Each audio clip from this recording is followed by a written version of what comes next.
కడిగి నా దోషములు కడిగి ఓ ప్రభు నాలో తప్పుదములను క్షమించి పవిత్రపరిచి పరిశుద్ధపరిచి అహంకార గర్వ ద్వేషకులు కర్త మత్సరము క్రోధములు ఆయా ఉన్నతములు పులిసిన పిండి చేదని వీరు ఫలింపని తీగులు ఆయాస్కరమైన మార్గాలు ఏ ఉన్నప్పటికీ కూడా ప్రభా నేను పరిశుద్ధపరిచి పవిత్రపరచమని వాక్యం ద్వారా మాట్లాడుతూనే ఇస్తున్నామని ప్రార్థన అడుగుతున్నాను తండ్రి. ఆమేన్ ఆమేన్. దేవునికి స్తోత్రము కలుగును గాక. హల్లెలూయా హల్లెలూయా. ఈరోజు కొన్ని విషయాలు నేను మాట్లాడాలని ఆశపడుతున్నాను. కొన్ని విషయాలు దేవుడు నడిపించిన దాన్ని బట్టి నేను కొన్ని మాట్లాడతాను. మార్కు సువార్త 12వ అధ్యాయము, మార్కు సువార్త 12వ అధ్యాయంలో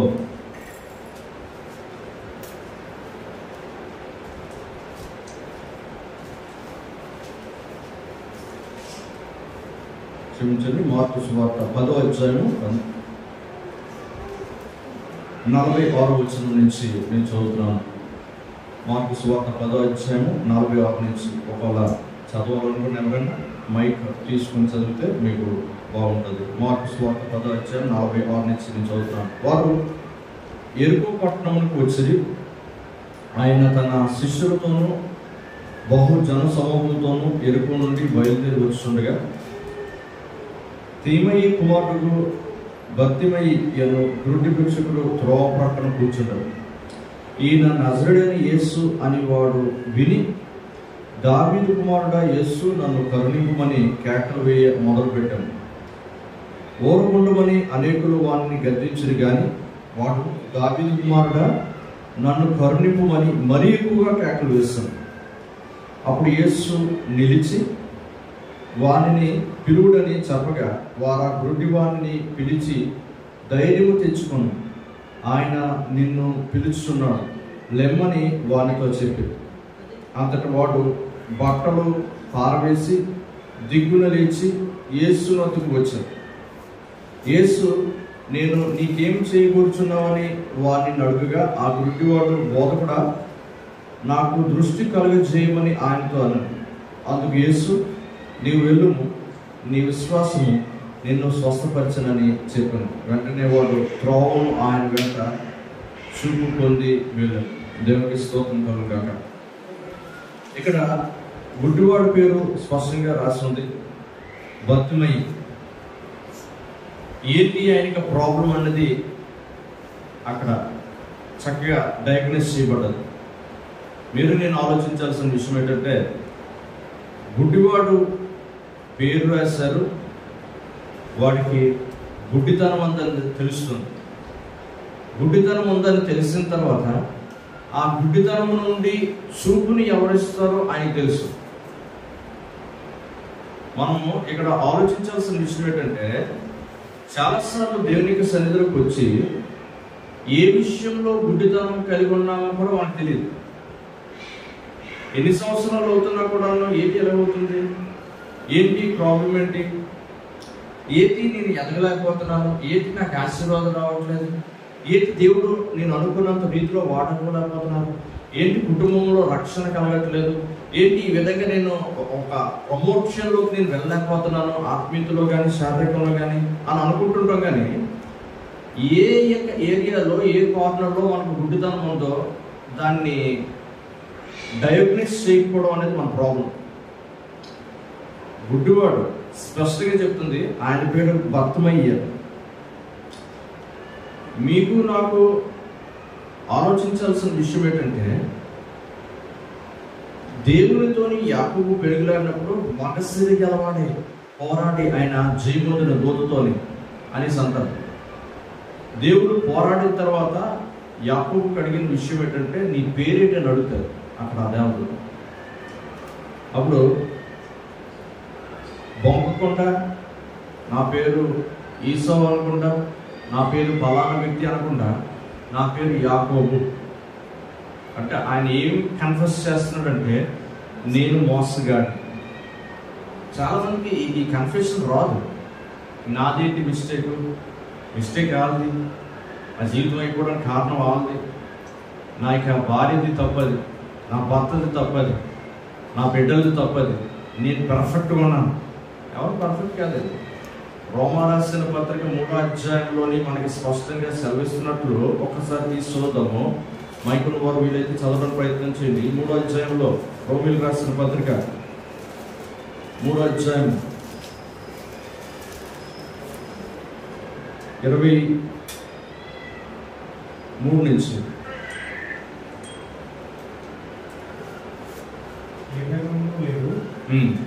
ఏ భేదములు లేదు. అందరూ పాపం చేసి దేవుడు అనుగ్రహించి మహిమను పొందలేకపోవచ్చున్నారు. ఏ భేదం లేదు. అందరూ పాపము చేసి దేవుడు అనుగ్రహించి మహిమను పొందలేకపోవచ్చున్నారు. కాబట్టి నమ్మువారు ఆయన కృప చేతనే క్రీస్తు యేసునందు విమోచనం ద్వారా ఉచితంగా నీతిమంతులు తీర్చబడుచున్నారు. నమ్మువారు ఆయన కృప చేతనే క్రీస్తు యేసునందు విమోచనం ద్వారా ఉచితంగా నీతిమంతులను తీర్చబడుతున్నారు. ఉచితంగా ఆయన కృప చేత, ఆయన రక్తము చేత నువ్వు నేను నీతిమంతుల కింద మార్చబడ్డాం. ఎప్పుడు ప్రభు రక్తం చేత కడగబడ్డామా, బాప్తీసం పొందుకున్నామా, మనము దైవికంగా వెళ్తున్నామా? ఏ భేదం లేదంటే వాక్యం. అందరూ పాపం చేశారని చెప్తుంటే మనం చెప్పేది ఏంటంటే, మన యొక్క విషయాల్లో మాటలు వస్తున్నప్పుడు నా జీవితం పాడైపోవడానికి కారణం ఆ వ్యక్తే, నా యొక్క జీవితం ఇలా అయిపోవడానికి కారణం ఈ ఫలానా వ్యక్తే, నా రక్త సంబంధే, నా యొక్క తండ్రి, నా తల్లి. వాక్యం చెప్తుంది ఏ భేదం లేదు. మనం పాపం చేసి పడిపోయామంటే నిజమే ఉండొచ్చు. మీరు నేను అంటున్న విషయాలు ఆ వ్యక్తి వల్ల కొన్ని మిస్టేక్స్ జరిగి ఉండొచ్చు. మన మిస్టేక్స్ మీరు నేను రెక్టిఫై చేసుకోగలుగుతున్నామా? గుడ్డివాడైన భర్తమయ్యి ఆయనకు గుడ్డివాడని తెలియడమే కాదు, ఆ గుడ్డితనం నుంచి విమోచించగలిగిన విమోచకుడు ఎవరో కూడా ఆయనకు తెలుసు. దేవునికి స్తోత్రం కలుగును కాక. మన అమాయకత్వం, దౌర్భాగ్యం ఏంటో చెప్పాలా? ఏ కార్నర్లో నీకు నాకు గుడ్డితనం ఉందో కొన్నిసార్లు డయాగ్నోస్ చేయమని. ఎక్కడ ప్రాబ్లం? రెండోది, ఎవరు విమోచిస్తారో కూడా తెలిసినా కూడా మనం వెళ్ళి నన్ను విమోచించండి ప్రభా అని కేకలేయం. అందుకే మన గుడ్డితనం అలా నిల్చుంటాం. యేసు ప్రభు వారు మాట్లాడుతూ సద్దుకీయులతో పరిసయ్యులతో మాట్లాడుతూ మాట అంటారు ఏంటంటే, నువ్వు మమ్మల్ని గుడ్డివారు అంటున్నావా? మాకు తేటగా మాకు కనపడుతుంది కదా, మేము పాపం చేసిన వారమా? మీరు పాపం చేయలేదు అంటున్నారు కాబట్టి మీ పాపం ఇంకా నిల్చోదు బాబు. మీకంట ఈ యొక్క ట్యాక్స్ కలెక్టర్స్, సుంకరులు, ఈ యొక్క వ్యభిచారంలో వాటిలో ఉన్న వ్యక్తులు వీళ్ళు పరలోకం ప్రవేశిస్తారు కానీ మీరు మాత్రం ప్రవేశించారు. ఎవరు? వాక్యం తెలిసిన వ్యక్తులు. ఇంకో మాట చెప్పాలంటే పాస్టర్లు, సదుకీలు, పరిశీలన.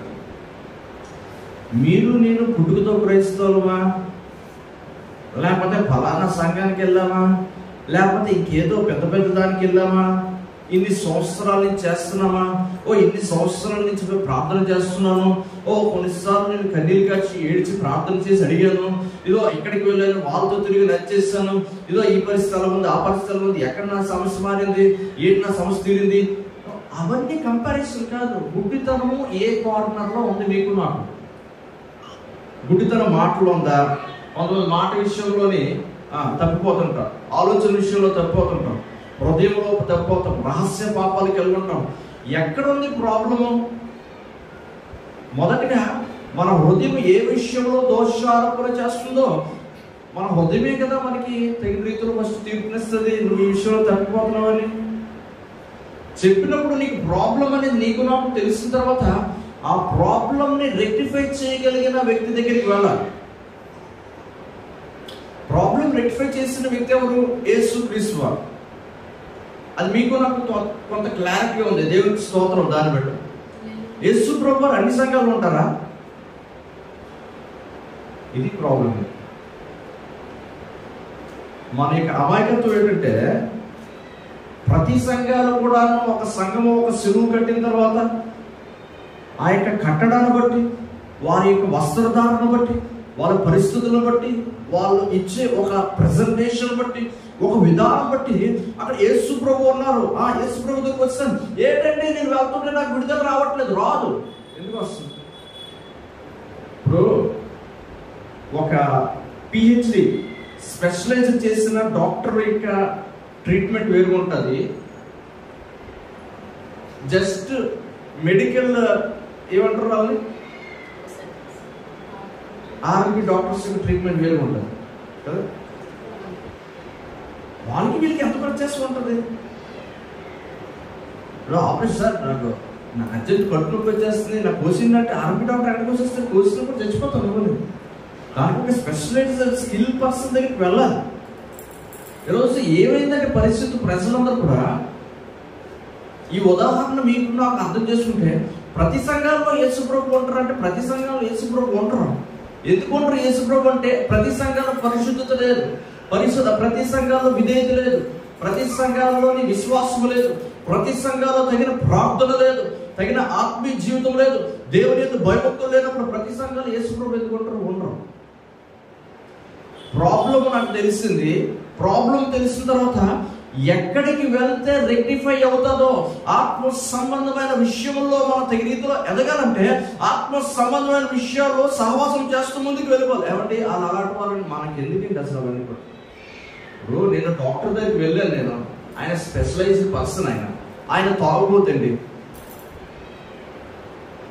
ఈ ఉదాహరణ రెండో విధంగా మీరు తీసుకోండి. యేసుప్రభు తాగుబోతు అనుకోకండి, రెండో విధంగా తీసుకున్నాను. ఆయన తాగుబోతాడు. ఇప్పుడు తాగుడుతో నాకు అవసరమా, లేదంటే ఆయన ట్రీట్మెంట్ నాకు ఇంపార్టెంటా? అచ్చా నువ్వు తాగుతున్నా నేను రానంటావా? అడగలగంటావు. ఆయన ట్రీట్మెంట్ చేసిన తర్వాత ఆపరేషన్ చేసిన తాగుతాడు. అది ఆయనకి దేవునికి ఒక సంబంధం. అది ఆయన అలాగే జీవిస్తే ఆయన జీవితం పాటు చేసుకుంటాడు. ఆయనకి ఏదో పాపం ఉన్నాడండి, ఆయనకి ఏదో చేస్తున్నాడండి, ఆయనకి ఇంకేదో వేరే పరిస్థితులు ఉన్నాయి, నువ్వు ట్రీట్మెంట్ తీసుకోవా? నేను అంటున్న విషయం ఏంటంటే, సంఘానికి వెళ్తున్నప్పుడు ఒక ఆత్మ సంబంధ విషయంలో మీరు నేను ముందుకు వెళ్తున్నప్పుడు అక్కడ కొన్ని అవరోధాలు, అడ్డంకులు ఉంటుంటాయి. అడ్డంకులు ఉన్నప్పుడు ఈ వ్యక్తి అంటాడండి, ఆ వ్యక్తి అంటాడు, అందరూ అంటాడండి అంటే పోయేది నువ్వు నేనే. మీకు అర్థమవుతుందా? ఈ పక్కన అలాంటి వ్యక్తులు ఉన్నారా? గుడ్డివాడని బతుమి ఆయన యేసుక్రీస్తు వస్తున్నారని తెలియగానే దావీదు కుమారుడా నన్ను దాటి వెళ్ళిపోవద్దు అని కేకలేస్తాడు. పక్కన ఉన్న వాళ్ళందరూ వెళ్ళటం నరమే అన్నారు. ఈ బాధలు ఏం తెలుసు అది ఎన్ని సంవత్సరాలు గుడ్డోడు కింద అడుగుతుంటారా గుడ్డాడు పక్కన అరే ఎక్కడ లోపలికి వచ్చేసి కూర్చోడా ఇక్కడది. ఈ ముస్లింలకు మనం రెస్పెక్ట్ ఇస్తాం. ఇప్పుడే రెస్పెక్ట్ లేదు, దూరం అంటాం. అప్పుడు ఇంక రెస్పెక్ట్ తంతనే వెళ్ళిపోతాడు. అప్పుడు ఇప్పుడేమో తల్లిదండ్రులు కొంచెం రికార్డింగ్ చేసి భయపెట్టి ఇంత గవర్నమెంట్ వ్యక్తి అసలు అక్కడ ఏమైనా అప్డేట్ వస్తే కానీ అప్పుడేం లేదు. అప్పుడు బానిసలు ఉండేవారు, బానిసల్ని వాడుకునేవారు ఒక కుక్కల్లాగా, ఒక జంతువులాగా. ఇంకా గుడ్డోళ్ళు కుష్ఠోళ్ళు ఈ కుష్ఠోళ్ళు వీళ్ళందరూ అంటే అసలు దిక్కు దేవం ఏమో ఉండదు. ఆ గుడ్డి వ్యక్తి ఆయన కేక వేస్తున్నాడు. మొదటిసారి కేక వేయగానే దావీదు కుమారుడా నన్ను దాటి వెళ్ళిపోతుంటే పక్కోళ్ళు కేకేసరే ఊరకుండము. అనేకులు వాడిని గద్దించని కానీ అనేకులు గద్దించారట. ఊరుకోండి ఊరుగా. ఈయన కేక ఆపలేదట. అప్పుడు ఊరకుండమని మళ్ళీ ఆయన వాడిని గద్దించింది కానీ వాడు దావీదు కుమారుడు నన్ను కరుణింపమని మరీ ఎక్కువగా కేకలు వేస్తాను. నువ్వు నేను యేసు ప్రభు దగ్గరికి వచ్చినప్పుడు మన కేకలు ఒకటై ఉండాలి. నాకు గుడ్డితనం పోవాలి, నాకు గుడ్డితనం పోవాలి, ఈ యొక్క ఏరియాలో గుడ్డితనం పోవాలి, నాలో అవిధేయత పోవాలి, నాలో అపవిత్రత పోవాలి. పరమదాసుడు అయిన తండ్రి వేలాది స్తోత్రాలు. అంత అవసరం లేదు అక్కడ ప్రజెంటేషన్. డాక్టర్ దగ్గరికి వెళ్తే సార్ ఇక్కడ నొప్పి వస్తుంది సార్ అంటాము. సార్ ఇక్కడ ఈ యొక్క అరచేతిలో నుండి ఉన్న ఈ యొక్క ఇంత ఎక్స్ప్లెనేషన్ ఎప్పుడు ఇవ్వమ్మా. సార్ ఇక్కడ నొప్పి వస్తుంది సార్ అని చెప్తాను. ఇంకెక్కడ నొప్పి వస్తుంది, ఇక్కడ వస్తుంది సార్, ఇక్కడ అవుతుంది సార్. యేసు ప్రభు దగ్గరికి వచ్చిన తర్వాత ఒకటే కేకమంది, నీ నా బలహీనత ఏంటుంది ప్రభా, ఈ విషయంలో నాకు విడుదల కావాలి, ఈ విషయంలో విడుదల కావాలి, ఈ విషయంలో విమోచన నాకు కావాలి, ఈ యొక్క అవిధేయత పోగొట్టాడు ప్రభా, ఈ అపవిత్రతను పోగొట్టాడు ప్రభా, ఏదో అనాలోచన పోగొట్టాడు ప్రభా, ఈ యొక్క వ్యర్థతను తీసివేయండి ప్రభా, అలా అవిశ్వాసాన్ని తీసివేయండి ప్రభా. కేక మరి ఇంకో వేరే విధంగా లేదు. ఇంకా కుటుంబ సమస్యల కోసం వ్యక్తులను చూస్తే మీరు నేను పాడైపోతానండి. అందుకే విశ్వాసానికి కర్తయు దాన్ని కొనసాగించి యేసు వైపు చూస్తూ ఉంటా. అందుకే స్పష్టంగా వాక్యం చెప్పింది, యేసు వైపు చూడరా బాబు. యేసు వైపు మీరు నేను చూడకపోతే యేసు ప్రభు వారి వైపు సింపుల్ మిస్లీడ్ అయిపోతాం. వీళ్ళు ఎలా చూడాలనుకుంటాం. మీరుని యేసు వైపు చూస్తే మన గుడితనం ఎప్పుడో పోయేది. గుడితనం పోతే ఏమవుతుంది? కళ్ళు చాలా స్పష్టంగా కనబడతాయి. చూడండి, అక్కడ మంచి వివరణ ఉంది. అక్కడ గుడితనం వ్యక్తి కేకలు వేసిన తర్వాత యేసు ప్రభు వారు అప్పుడు ఆగారు. అప్పుడు యేసు నిలిచి 49వ వచనం, వానిని పిలువుడని చెప్పగా వారు ఆ గుడ్డివాడిని పిలిచి, ధైర్యం తెచ్చుకొను, ఆయన నిన్ను పిలుచున్నాడు, లెమ్మని వానితో చెప్పాడు. కేక వేశాడు. కేక వేయగానే వెంటనే ఏమైంది? నార్మల్ అని కేకలు వేశారు వీళ్ళు కొంతమంది. అయినా ఆకుండా ఇంకా గట్టి కేకలు వేశారు. కేకలు వేయగానే అప్పుడు యేసు ప్రభు ఆగినాడు. అంటే మన ప్రార్థన ఎడతెగక ప్రార్థన ఉండాలి సంగమా.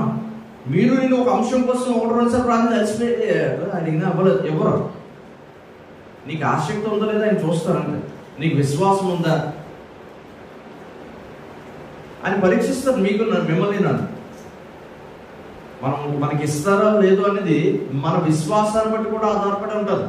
మనం కంటిన్యూగా అడుగుతుండాలి. అడుగుడి మీకు ఇవ్వబడును, తట్టుడి మీకు తెరవబడును, వెతుకుడి మీకు దొరుకును. అడిగినది పొందుకున్నంత వరకు అడగమంటది వాక్యం. అడిగినవి మీరు పొందుకున్నారని నమ్ముడి అంటది వాక్యం. ఆయన అదే చేస్తున్నాడు. దావీదు కుమారుడు దాకి వెళ్ళిపోతూ వాళ్ళు కేకలు వేస్తుంటే అలా కంటిన్యూగా ఈ పక్కన ఎందుకు అలా కేకలు తోగా అని కొంతమంది తెలిసి ఉంటారు. ఈయన ఆపలేదు, కంటిన్యూ.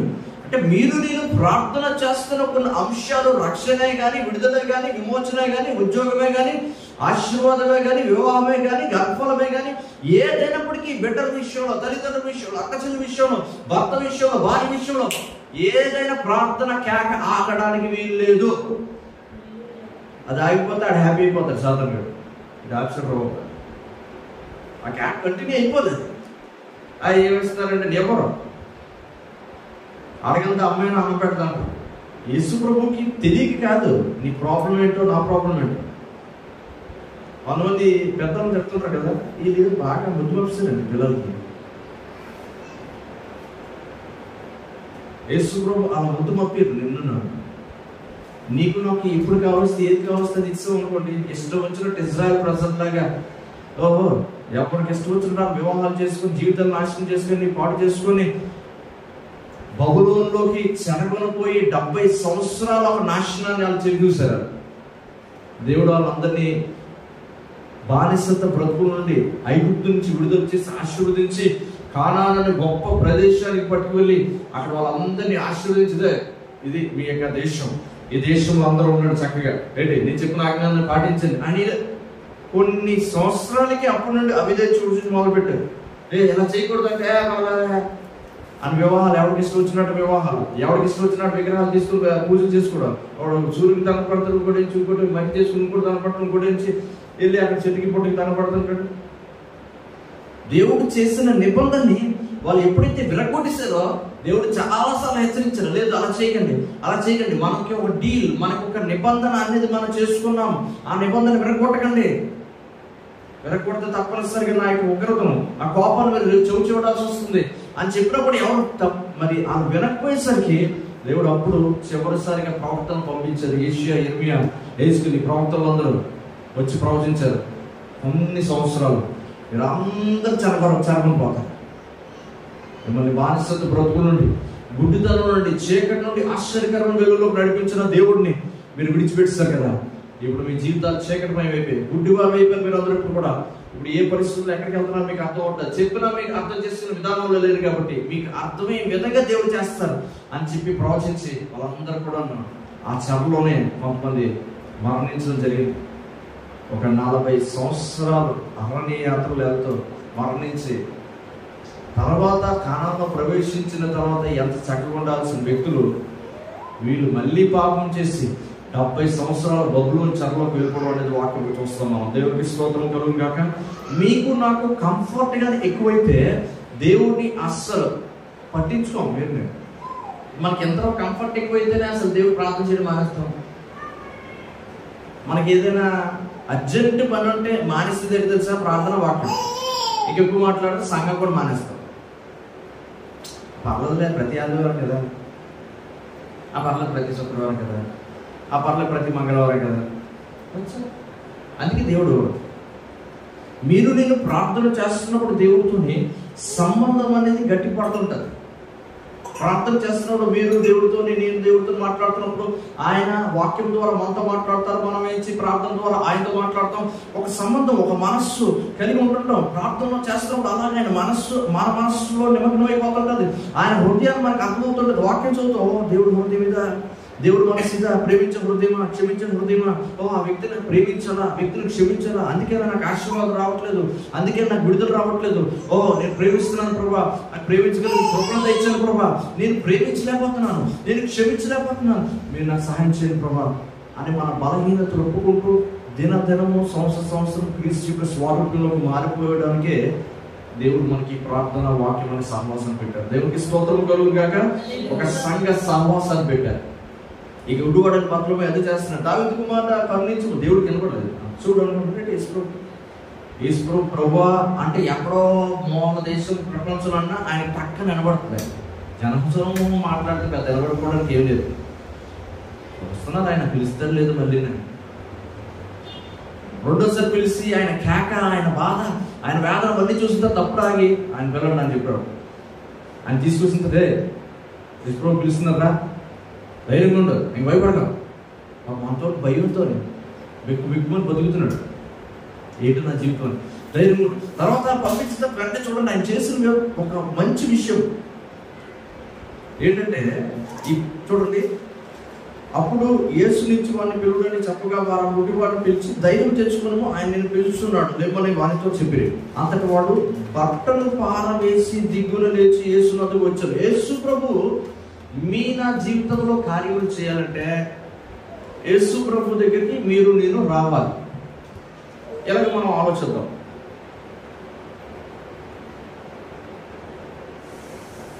మనము ఒక అపాయింట్మెంట్ తీసుకున్నప్పుడు డాక్టర్ దగ్గర మనం వెళ్తామా, డాక్టర్ మన దగ్గర రప్పిస్తామా? 99.9% ప్రతి ఒక్కరు డాక్టర్ దగ్గరికి వెళ్తారు. డాక్టర్ వచ్చినట్టు అయితే బెడ్ రిడర్ పర్సన్ అయి ఉండాలి, లేకపోతే కోటీశ్వరుడు అయి ఉండాలి. విశ్వాసంలోని, క్రైస్తవ విశ్వాసం కాకుండా వేరే విశ్వాసాల్లోని చూస్తే ఎవరైనా కూడా ఒక భక్తి చేయడానికి ఈ కొండకెక్కుతారు, ఆ కొండకెక్కుతారు. అక్కడ భారతదేశంలో జమ్మూ కాశ్మీర్ నుండి కన్యాకుమారి వరకు వెళ్తారు. యేసు ప్రభు దగ్గరికి వచ్చిన మాత్రం ఈ సంఘాన్ని రావడానికి అసలు ఎంత బద్ధకం అంటే, అసలు దేవుడు ఏంటంటే సంఘానికి రాకుండాను, సంఘంలోకి వచ్చి ప్రార్థన చేసి విశ్వాసం నుంచి కేక వేయాల్సింది వేయకుండాను ఎప్పుడూ అవ్వట్లేదండి, చెయ్యట్లేదండి. ఉద్యోగంకి వెళ్ళినప్పుడు నెలకి కనీసం అటెండెన్స్ ఫుల్ కాకపోయినా 1-2 సెలవులు ఇస్తారు. దాని గురించి అయితే దానికి ఒక మెమో ఉంటుంది, లేకపోతే దానికి వివరణ ఇవ్వాలి, దానికి పరిస్థితి ఉంటుంది, లేకపోతే ఈ జీతం కట్ చేస్తారు.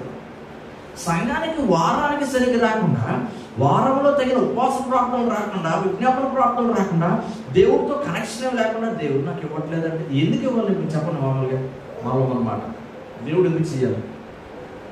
ఇప్పుడు యేసు ప్రభుని కాకుండా వేరే వ్యక్తిని, ఈరోజు నుంచి ఫలానా ఎక్స్ అనే వ్యక్తి వచ్చాడు, ఆ వ్యక్తి వెనకాతల, ఈ రోజు నుంచి వై అనే వ్యక్తి వచ్చాడు, ఆ వ్యక్తి వెనకాతల, ఈరోజు యేసు ప్రభు వచ్చాడు. యేసు ప్రభు అని అంటే యేసు ప్రభు పలికేవారు కాదు.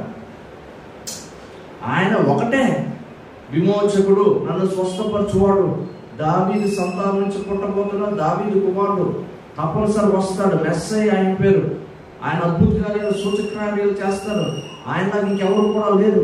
ఇవన్నీ కూడా వీరికి తెలుసు. మీకు తెలుసా విషయం? ఇజ్రాయెల్ ప్రజలందరూ కూడా ఆ బోధ చిన్నప్పటి నుంచి తల్లిదండ్రులు చెప్తారు.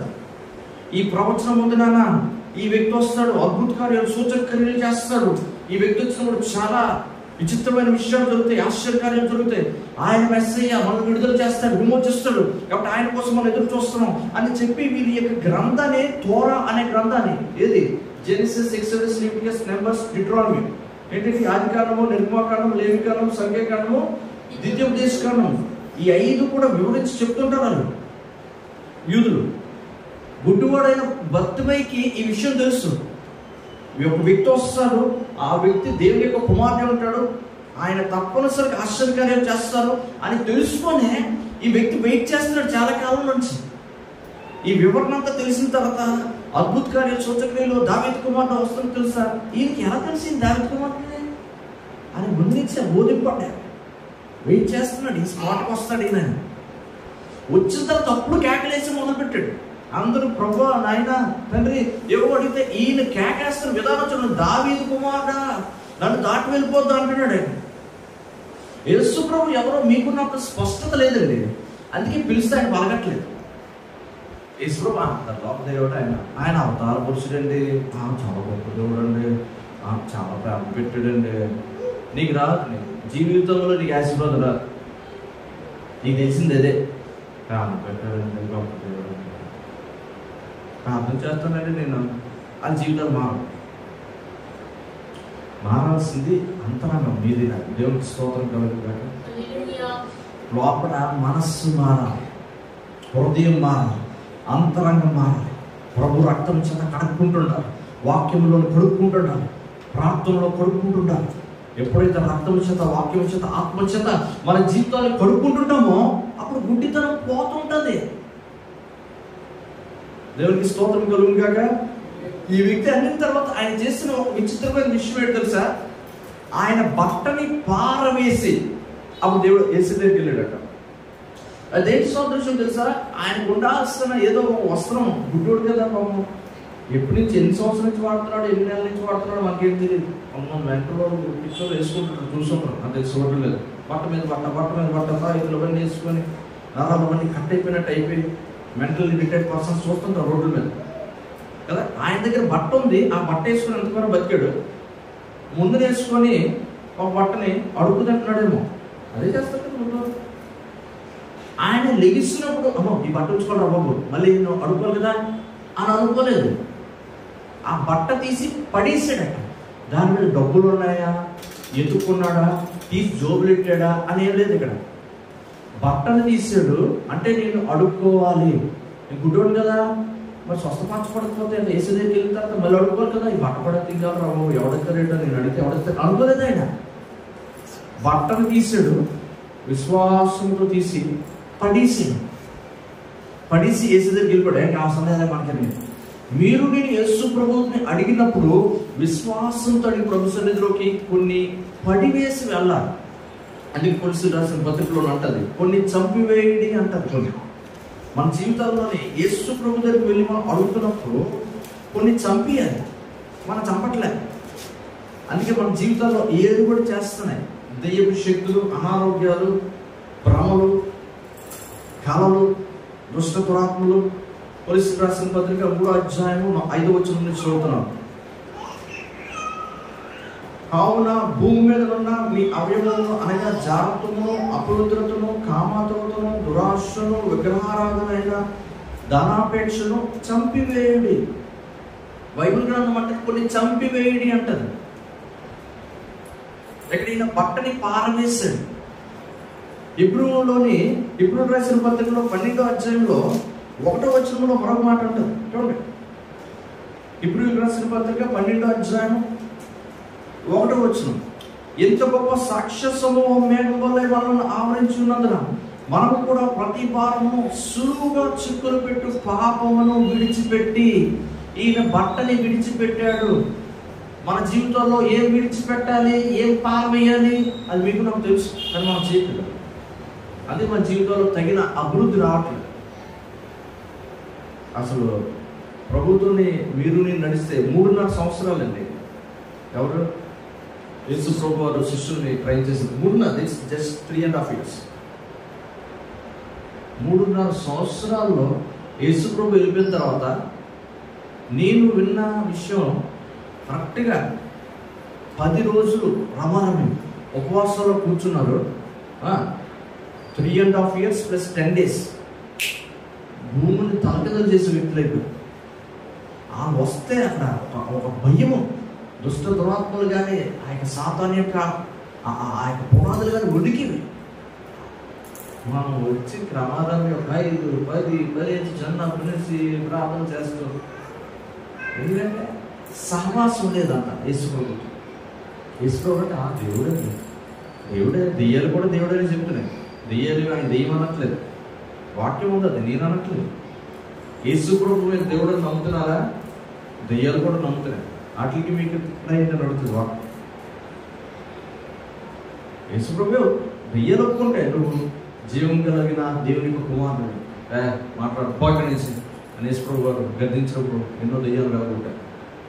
యేసుప్రభు దేవుడు అని చెప్పడానికి మీరు నేను అవసరం లేదండి. దెయ్యాల దగ్గరికి వెళ్దామని చెప్తే మీరు మీరు పరిశుద్ధుని యొక్క సంతానం, మీరు నిజమైన దేవుని యొక్క కుమారుడు అని ఒప్పుకుంటాయి. కొన్ని దెయ్యాలు వెళ్ళగొట్టడానికి వెళ్ళినప్పుడు సేవకులతో అవన్నీ మండిపోతున్నాను, మీరు వచ్చారేట ఇక్కడికి మండిపోతున్నాను అనేసి అని సేవకులతో అట్లా ఆటలు తెలుసు. మీరు నేను చెప్పక్కర్లేదు. లోకాన్ని మీరు నేను దేవుడిని మీరు నేను వాక్యాన్ని కలిగి ఉంటే అప్పుడు దేవుడు మనల్ని కూడా ఆ విధంగా వాడుకుంటాడు. దేవునికి స్తోత్రం కలుగును గాక. మనము ఆ బట్టని పారవేసే వ్యక్తుల వలె ఉండాలి. పాపాన్ని చంపివేసే వ్యక్తులు ఉండాలి. సులువుగా చిక్కులు పెట్టే పాపం ఏదైతే ఉందో దాన్ని విడిచిపెట్టే వ్యక్తుల కింద ఉండాలి. తన అతిక్రమము ఒప్పుకున్నవాడు కనిక్రమను పొందును, దాచిపెట్టేవాడు కనిక్రమం పొందడు. ఒప్పుకోవడం అంటే అర్థం ఏంటంటే ఒప్పుకొని విడిచిపెట్టాలి. మనలో బలహీనత ఏంటంటే ఒప్పుకుంటాం మళ్ళీ కామన్, అది మళ్ళీ రిపీట్ అవుతుంది. ఆ మాట రిపీట్ అవుతుంది, మళ్ళీ ఆ క్రియ రిపీట్ అవుతుంది, మళ్ళీ ఆ యొక్క లోకాశ నేత్రాశ జీవితం మన జీవితంలో ఏదో కూడా చేస్తుంటే ఎలాగే కదా. ఇంకో మాట అంటారు వాక్యం కొంచెం కఠినంగా ఘాటుగా ఉన్నప్పటికీ, పంది బురదలో దొరికినట్లు కుక్క తన వాతికి తిరిగినట్లు మన జీవితాలు కొన్నిసార్లు అలా ఉంటుంది. అంటే మన జీవితంలో ఆశీర్వాదం రావట్లేదు, ఒక ఆరోగ్యం సంపూర్ణంగా ఉండట్లేదు, ఐశ్వర్యం తగిన రీతిలో మనము దేవుడు ఒక ఒక ఒక లెవెల్లో పట్టుకోవట్లేదు, ఆత్మ వరాలు ఆత్మ ఫలాల చేత మనం నింపడలేకపోతున్నాం, అంత ఇతరులను మనం ప్రభావితం చేయలేకపోతున్నాం. ఎందుకంటే మనలో తెలియని గుడ్డితనం ఉందని సంగతి కూడా మనకు అర్థం కావట్లేదు. అంత గుడ్డితనంలో ఉన్నాం. ఆయన గుడ్డితనం అని తెలుసు, వస్తున్న వ్యక్తి దావీదు కుమారుడు తెలుసు, ఏది తీసి పారవేయాలి ఆయనకు తెలుసు. తీసి పారేసాడు, వెళ్ళాడు, యేసుప్రభు నిల్చున్నాడు. అప్పుడు యేసుప్రభు వేస్తాడు క్వశ్చన్ చూడండి, నాకు చాలా విచిత్రం అనిపించింది. యేసుప్రభుకు తెలియదా ఏం కావాలో? 51వ వచనము 10వ అధ్యాయం మార్కు సువార్త. యేసు నేను నీకేం చేయకూర్చున్నానని వాడిని అడుగుగా, ఇక చాలా జోకులో ఉంటుంది నాకు. యేసుప్రభుకు తెలియదా ఏం చేయాలండి, నువ్వు ఏం చేయాలి, నేను నీకు ఏం చేయాలనుకుంటున్నావు అని యేసుప్రభు అడుగుతున్నారు. అక్కడ అడుగుతున్నప్పుడు ఆ యొక్క గుడ్డివాడైన భర్తమయ్య గారు ఆయన మాట్లాడుతున్న విషయం చూడండి. ఆ గుడ్డివాడు బోధకుడా నాకు దృష్టి కలుగు చేయమని ఆయనతో అనను. అందుకు యేసు నీవు వెలుగు, నీ విశ్వాసము నిన్ను స్వస్థపరిచనని చెప్పాను. ఆయన ముట్టలేదు. ఒక సందర్భంలో ఒక గుడ్డి వ్యక్తుల్ని నాకు చూడండి ఉమ్మి వేసి మట్టిని తీసి కళ్ళు రాయడం చూస్తాం. ఒక సందర్భంలో గుడ్డివాడిని స్వస్థపరిచినప్పుడు నాకు మనుషులందరూ కూడా పొడుగుగా కర్రలా కనబడుతున్నారు, చెట్టులాగా అంటారు. మళ్ళీ రెండోసారి చెప్పు ముడితే ఇప్పుడు తేటగా కనబడుతున్నా అని చెప్తారు. ఈ వ్యక్తికి సింపుల్గా అంటున్న విషయం ఏంటంటే నువ్వు వెళ్ళు, నీ విశ్వాసం నేను స్వస్థపరిచింది అని సింపుల్గా వదిలేశాడు. ఎప్పుడు స్వస్థత వచ్చింది అనేది పాయింట్ చూడండి ఒకసారి. చెప్పాను నీవు వెలుము, నీ విశ్వాసం నేను స్వస్థపరిచాను అని చెప్పాను. వెంటనే వాడు త్రోవను ఆయన వెంట చూపు పొంది వెళ్ళాను. విడుదల కావాలంటే, స్వస్థత కావాలంటే, విమోచన కావాలంటే ఏ విషయమైనా కూడా విశ్వాసము చాలా ప్రాముఖ్యము. మనలో ఉన్న బట్ట, ఆ పాపం ఏదైతే ఉందో అది పడివేయడం ప్రాముఖ్యము. వ్యక్తి ఈయన తప్ప ఇంకెవరు కూడా నాకు విడుదల ఇవ్వలేరు. యేసు తప్ప నాకు ఎక్కడ విమోచన రాదు. యేసు తప్ప నా కుటుంబాన్ని ఆశీర్వదించలేరు. ఆయనలోనే రక్షణ, ఆయనలోనే పరలోకం, ఆయన మార్గము సత్యము జీవము అని దృఢంగా నమ్మాలి మొదటిది. రెండోది ఎవడో ఏదో చెప్తే అసలు పట్టించుకోకూడదా, వీళ్ళతో నాకెట్రా, ఆ గుడితనం పోవాలి. ఆయన దేవుడు అని నేను నమ్ముతున్నాను, ఆయన విమోచకుడు అని నేను నమ్ముతున్నాను. తప్పనిసరిగా ఆయన నన్ను ఆశీర్వదిస్తారు. ఆయన ఆశీర్వదించకపోతే ఇంకెవరు ఆశీర్వదించలేరు. ఆ జీవితంలోని ఎంత కష్టపడినప్పుడు నా కష్టాన్ని బట్టి నా కుటుంబాన్ని నేను కొట్టుకోలేదు. కానీ ప్రభునందు ప్రయాసపడితే, మనం కష్టపడితే దాన్ని ఆశీర్వదిస్తారు ఆయన. చూడండి మీకు అర్థమవుతుందా? మొదట విశ్వాసం ఉంచాడు ఆయన, విశ్వాసం ఉంచి కేకలు వేసాడు. కేకలు వేసిన తర్వాత పక్క వాళ్ళంతా డిస్టర్బ్ చేస్తుంటే డిస్టర్బ్ అవ్వలేదు. ఆయనే బాబు నాకు విడుదలిస్తారని. ఆయనలో ఉన్న బలహీనత ఏదైతే బట్ట ఉందో, ఆదాయం అనుకోవచ్చు, పాపం అనుకోవచ్చు, తీసి పారవేశాడు. పారవేసిన తర్వాత వచ్చిన తర్వాత విసిగిపోలేదు. ఏంటి ప్రభావ నీకు తెలియదేంటి, ఇంత కేకలేస్తున్నాను, గుడ్డోడిని ఎలాగ కొనుక్కొని వస్తున్నాను, ఆ మాత్రం తెలియదు నీకు, ఈ డైలాగ్లు ఏం లేవు.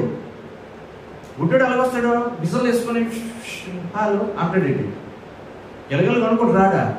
యేసుప్రభు దగ్గరికి ఎలగలు కొనుక్కొని వచ్చిన తర్వాత ఆయన అసలు మన నోట్లో మాట రాకమునిపే మన మాట ఏంటో ప్రార్థన ఏంటో తెలిసిన దేవుడు గుడ్డోడు ఎలగలకు వస్తున్నప్పుడు చంటి పిల్లడు కూడా అయ్యో అంకుల్ మీరు గుడ్డోడా అని అడుగుతారు. యేసుప్రభు ఏమడుగుతున్నారు, నేనేం చేయాలనుకున్నావు నీకు అని అడుగుతున్నాను.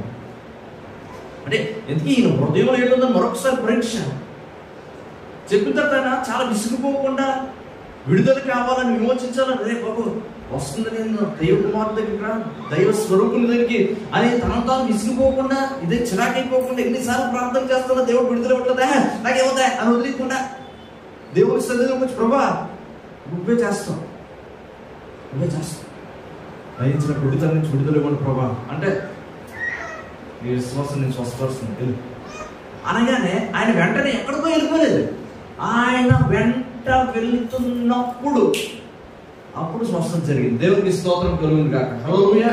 దేవుడిని మీరు నేను వెంట వెళ్ళాలండి. మీరు నేను అదేంటి చెప్పాను కదా రాలేదండి, చెప్పాను కదా రాలేదండి అంటే రాదు. ఆయన గుడ్డితనం తీసి చూపించిన తర్వాత నువ్వు ఎక్కడికి వెళ్ళి ఏం చేస్తావో ఎవరికైనా తెలుసు. విశ్వాసం ఉంది దేవునికి స్తోత్రం. నీ బట్టలు పడిస్తావు, పాపమో లేకపోతే ఆదాయమో లేకపోతే అది దేవునికి ఇష్టం అనేది పడిస్తావు, దేవునికి స్తోత్రం. ఎంతో మంది నిన్ను విసుగు తీర్చారు, ఏట్రా ఏం చేశాడు నీకు దేవుడు అన్నారు, కాన్సన్ట్రేట్ చేసావు, బాగానే ఉంది, దేవునికి స్తోత్రం. ఇవన్నీ అయిన తర్వాత దేవుడు నీ విశ్వాసం నేను స్వస్థపరుస్తున్నానా అనే తర్వాత అమ్మయ్యా అని వదిలి తిరిగి వెళ్ళిపోకూడదు. సంఘాన్ని వదిలిసి, సేవకులను వదిలిసి, సేవను వదిలిసి, వీటిలన్నింటిని వదిలిసి పర్లేదు దేవుడు చెప్పాడు, దేవుడు చెప్పాడు, దేవుడు ప్రభా ఏంటి వాగ్దానం ఇచ్చావు కదా ప్రభా, వాగ్దానం నెరవేర్చట్లేదని ప్రభా, ఈ వాగ్దానం ఇచ్చారు ప్రభా. దేవుడిని వెంబడిస్తే వాగ్దానం నెరవేర్చబడతారు. అది అందులో ఉన్న మిస్టరీ అనుకోవచ్చు. చాలాసార్లు మనకి అది అర్థం కాదు. అందుకే ఏంటి వాగ్దానం ఇచ్చారేంటి, ఇంకా నేను ఎలాగ ఉన్నానంటే వాగ్దానం ఇచ్చారేంటి, ఇంకా నాకు ఇంట్లో విడుదల పొందలేదేంటి, విమోచన పడలేదేంటి, స్వస్థత కలగలేదేంటి, ఆశీర్వాదం పడలేదేంటి, కుటుంబంలో రక్షణ కలగలేదేంటి. దేవుని వాగ్దానం ఇచ్చిన తర్వాత నీ విశ్వాసం నేను స్వస్థపరుస్తుందని చెప్పిన తర్వాత ఆయనని మీరు నేను వెంబడిస్తూ ముందుకు వెళ్ళిపోవాలి. అప్పుడు కార్యాలు జరగాల్సిన జరుగుతాయి. అందుకే యోహాను సువార్త 15వ అధ్యాయంలో నాకు వేరుగా ఉండి మీరు ఏమీ చేయలేరు అంటారు వాక్యం. ఆయన వేరు గెలిపి మీరు నేనేం చేయలేమంటే వాగ్దానాలు కూడా మనకి దేవుడు ఇచ్చిన తర్వాత ఏదో న్యూ ఇయర్కి 31వ తారీఖున రాత్రి 1వ తారీఖున వెంటనే దేవుడి వాగ్దానం ఇచ్చే చూసాము పెట్టుకొని బైబిల్ చదవడం అని, ప్రార్థన చేయడం అని, ఈ వాగ్దానాలు ఎట్టుకోవడమే ప్రతి న్యూ ఇయర్కి. అందుకే ఆ వాగ్దానాలు ఎప్పుడు నేను నమ్మను. బైబిల్ దేవుడు ఇచ్చిన తర్వాత న్యూ ఇయర్ ఒక వాగ్దానం పెట్టుకొని న్యూ ఇయర్ అంతా వాగ్దానం కొట్టుకుని బతికిమంటారు. ఎవరైనా తీసుకొని నేను అంటారు ఈ దేవుడు అది వచ్చింది బలం వచ్చింది, అది గుర్తుపెట్టుకోవడం కూడా నేను గుర్తుపెట్టుకోను. నువ్వే నాకు బతుకు గుర్తుపెట్టుకో. నేను చదవకపోతే నేను వాగ్దానం న్యూ ఇయర్కి వచ్చి పల్లెకరించి వాగ్దానం వాగ్దానం చూస్తే ఇంట్లోని దరిద్రత, దెయ్యాలు, అనారోగ్యాలు, అసమాధానం ఎందుకు ఏర్పాటు చేస్తున్నాయి? దేవుడు వాగ్దానం ఉంది కదా, వాగ్దానం నువ్వు బాగు పెట్టుకుంటున్నావు తన దగ్గర. దెయ్యాలు వస్తే చీపురు పెట్టుకుంటాం, బైబిల్ పెట్టుకుంటాం. ఏ ప్రయోజనం? వాక్యము అర్థం చేసుకొని మీరు నేను పాటిస్తే, వాక్యాన్ని విని కేవలం మిమ్మల్ని మీరు మోసపరచుకోండి. వాక్యం విని దాని గైకుని వారి కింద ఉండే అంటది యాకోబు రాసిన పత్రికలో. దాని గైకునాలి మీరు నేను. గుడ్డివాడు అర్థమైంది, రక్షకుడు ఉన్నాడు, స్వస్థపరిచే వ్యక్తి ఉన్నాడు, అర్థమైంది ఆయనకి. వాళ్ళందరూ పక్కన డిస్ట్రాక్ట్ చేస్తున్నారు, ఏడ్రా వస్తున్నా తినేస్తున్నావు ఆమె అన్నాడు, పట్టించుకోలేదు. ఆయన ఎవరో ఈయనకి తెలుసు, దావీదు కుమారుడా నన్ను దాటిపోవద్దు, వాళ్ళు చేయకు ఆయన పిల్లలు అని యేసుప్రభు చెప్పినప్పుడు వెంటనే ధైర్యం కూడా పిలుస్తున్నారా ఆయన పోతప్పుడు అనగా వెళ్ళాడు. బట్టలు తీసి పాయిసి మనలో పాపము, మనలో బలహీనత, మనలో దేవుడి గురుత్వమైన తీసి పారవేసిన తర్వాత విశ్వాసం తెలియదు దేవుడి సన్నిధిలో విసిగిపోకుండా ప్రార్థన చేస్తాం. ప్రభువా కృప చూపించి కార్యాలు జరిగించిన ప్రభా అని పాపాన్ని ఒప్పుకొని విడిచిపెట్టి దేవుడు తప్ప వేరే విధము లేదు, వేరే మార్గం లేదు, వేరే రక్షణ లేదని మనం ఒప్పుకున్న తర్వాత దేవుడు వెంబడిస్తూ ప్రార్థన చేస్తారు. దేవుడు తప్పనిసరి కార్యం చేస్తారు. ఆయన మీకు నాకు వాగ్దానం ఇస్తారు. ఆ వాగ్దానాన్ని పట్టుకొని ప్రభా మీరు నాకు వాగ్దానం ఇచ్చారు, మిమ్మల్ని వెంబడిస్తూ ఈ వాగ్దానం నేను స్వతంత్రించుకుంటాను ప్రభా. దేవునికి స్తోత్రం కలుగును గాక. దేవుడిని వెంబడిస్తూ వాగ్దానం పట్టుకోలేదు. అడుగు జన్మ స్వాస్థ్యంగా బుద్ధిరంతులు సొత్తుగానే ఇస్తానని ఈ తల్లి నిన్ను మర్చిన నేను మరవ పొందునని చెప్పిన దేవుడు తప్పనిసరిగా మన జీవితాల్లో వాగ్దానాన్ని స్థిరపరుస్తారు, వాళ్ళని ఆశీర్వదిస్తారు. దేవునికి స్తోత్రం కలుగును గాక. దేవునికి స్తోత్రం కలుగును గాక. ఆయన తప్ప ఇంకెవరు చేయలేరు. నేను ఇదే ప్రార్థన నేర్చుకున్నాను. మీరు చేయకపోతే ఇంకెవరు చేయరు ప్రభా. వేస్ట్. ఇంకెవరితో డిస్కస్ చేయడం వేస్ట్. మీరు తప్ప వేరే దేవుడు లేదు నాకంటే. నాకు మిగతా సంఖ్య నాకు అనవసరం. మీరు తప్ప మీరు చేయకపోతే ఇంకెవరు చేయరు. మీకు ఇది ఆఫ్టర్. కానీ ఆ యొక్క అర్హతను పొందుకోవడానికి, స్వస్థతను పొందుకోవడానికి, విడుదల పొందుకోవడానికి, ఆశీర్వాదం పొందుకోవడానికి నన్ను యోగ్యుడి కింద చేయండి, మీరు రక్తము చేత నన్ను కడిగి పరిశుద్ధపరచండి, నన్ను పవిత్రపరచండి, మీకు అంగీకారమైన పాత్ర కింద చేయండి ప్రభా. నాకు ఈ గుడ్డల నుంచి బయటకు తీసుకురండి ప్రభా. అప్పుడు విశ్వాస అయితే భర్తను బట్టి భార్యను, భార్యను బట్టి భర్తను, విశ్వాస అయితే ఆ వ్యక్తిని బట్టి ఆ కుటుంబాన్ని పట్టుకుంటాడు. ప్రభువైన యేసుక్రీస్తునందు విశ్వాసం ఉంచును, నీవును నీటి వారును రక్షింపడతారు. మన ఆత్మలకు రక్షణ కావాలి, విడుదల కావాలి, విమోచన కావాలి. అవి రక్షింపడితే ప్రియుడాని ఆత్మ వర్ధిల్లుకొలది అన్ని విషయాలు వర్ధిల్లు. ఆత్మ ఒక్కసారి వర్ధిల్లితే అది రక్షింపబడితే పాపం నుండి, శాపం నుండి, లోక సంబంధ విషయం నుండి అప్పుడు ఆ ఆత్మ వర్ధిల్లితే దేవుని వాక్యం చేత, ప్రార్థన చేత, తగిన సహవాసం చేత సంఘంలోకి వెళ్తూ అప్పుడు ఆశీర్వాదాలు మనకంటే అలా వస్తాయి. అది ఆరోగ్యమా, ఐశ్వర్యమా, శాంత, సమాధానమా, ఏవి కూడా వస్తాయి. శ్రమలు కూడా మనకు అనుగ్రహింపడ్డాయి యేసుక్రీస్తు. ఆ శ్రమల ద్వారా మనం వెళ్తూ పరలోకంలో ప్రవేశిస్తాం. దేవునికి స్తోత్రం కలుగును గాక. శ్రమలు లేకపోతే విధేయత ఉండదు మనకి. శ్రమల ద్వారా యేసుక్రీస్తు వారు విధేయత నేర్చుకున్నారు. తీసుకున్నప్పుడు శ్రమలు వస్తాయి, శ్రమలు అనుగ్రహింపబడ్డాయి అని వాక్యమే చెప్తాం. ఇవన్నీ ఆశీర్వాదాలు ఉంటాయి. శ్రమలు కూడా దేవుడు ఇస్తాడు. పుట్టములు వేస్తాడు. బంగారము నశించిపోతున్నప్పుడు పుట్టములు వేసి ఎలాగైతే దాన్ని శుద్ధ సువర్ణం కింద మళ్ళీ చేస్తారు. మళ్ళీ ఆ శుద్ధ సువర్ణం కింద చేసి అది ఫైనాన్షియల్గా, మెంటల్గా, ఫిజికల్గా ఏ విధంగా చేయటము మిమ్మల్ని నన్ను ప్యూరిఫై చేస్తారు. పుటం వేసి పరిశుద్ధపరిచి పవిత్రపరిచి నా కుమార్తె, నా కుమారుడు ఇప్పుడు నాకు ఇష్టకరంగా మారుతున్నాడు అని చూసి కాల్చి కాల్చి కాల్చిన తర్వాత అప్పుడు సంపూర్ణతలోకి నిన్ను నన్ను నడిపిస్తారు. దేవునికి స్తోత్రం కలుగును గాక. పరలోకం అంతా కూడా చాలా పరిశుద్ధమైందండి. అపవిత్రులు, అయోగ్యులు, దేవుని వాక్యం విరుద్ధంగా ఉన్న వ్యక్తులు ఎవరూ కూడా ప్రవేశించరు. అందుకే క్రైస్తవులకి శ్రమ అనుకున్నమాట. చిన్న ప్రార్థన చేసుకున్న కళ్ళు మూసుకొని ప్రభువుని అడుగుదాం. ప్రభా, మా జీవితాల్లోని సులువుగా చుట్టూ పెట్టే పాపాన్ని విడిచిపెట్టి చంపవలసినవి చంపివేసి, పడవేయవలసిన బట్టను పడవేసి, అక్కడ అయిపోయిందా? అయిపోదు. దేవుడి సన్నిధికి ప్రార్థన చేయడం మొదలుపెట్టాం. స్టార్టింగ్ నుంచి ఆయన ప్రార్థన చేస్తాం. దావీదు కుమార్తె ఆయన రమ్మన్నారు, బట్టను పారవేశారు. వెళ్ళిన తర్వాత మళ్ళీ అడుగుతున్నాడు, ఏం కావాలి నీకు? అదేంటిది నడుస్తున్నాను కదా, అక్కడ చిన్నపడలేదు అనలేదండి. మాట అర్థం అవ్వలేదా? నేను తరుస్తున్నాను, ఎగలు కనుక్కొని వచ్చాను.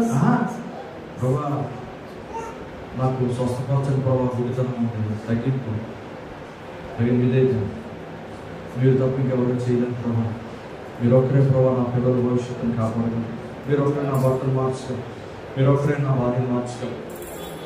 మీరు ఒక్కరే నా భవిష్యత్తును కాపాడగలరు. మీరు ఒక్కరే నా బాధ్యత నుంచి విడుదల చేయగలరు. మీరు ఒక్కరే నాకు విధేయత నేర్పించగలరు.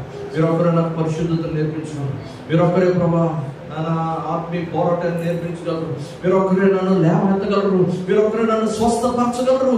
ఏవో రాఫా మీ పేరు, మీరు పొందిన దెబ్బల చేత అందరికీ స్వస్థత. స్వస్థత ఆయన బట్టే.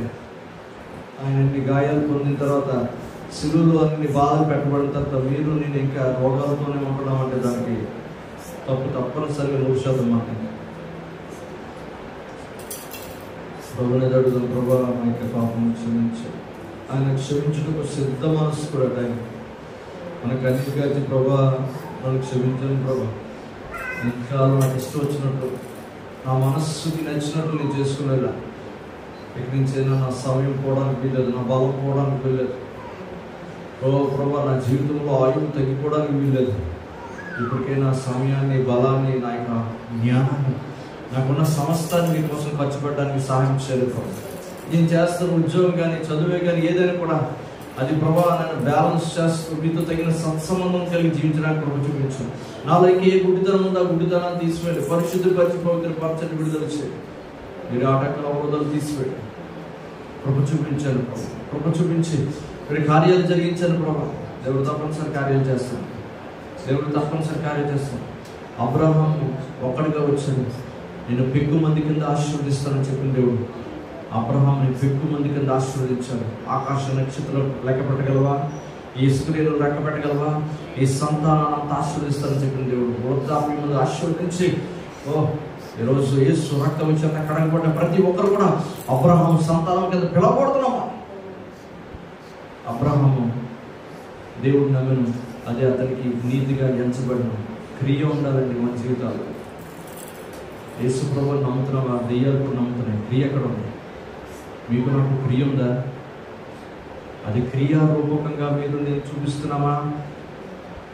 ప్రార్థన చేద్దాం. చిన్న ప్రార్థన చేస్తే ప్రార్థన చేసి ముగిస్తాను. మీతో అందరికీ చిన్న ప్రార్థన చేద్దాం. కేవలం వాక్యం కోసం ప్రార్థన చేద్దాం.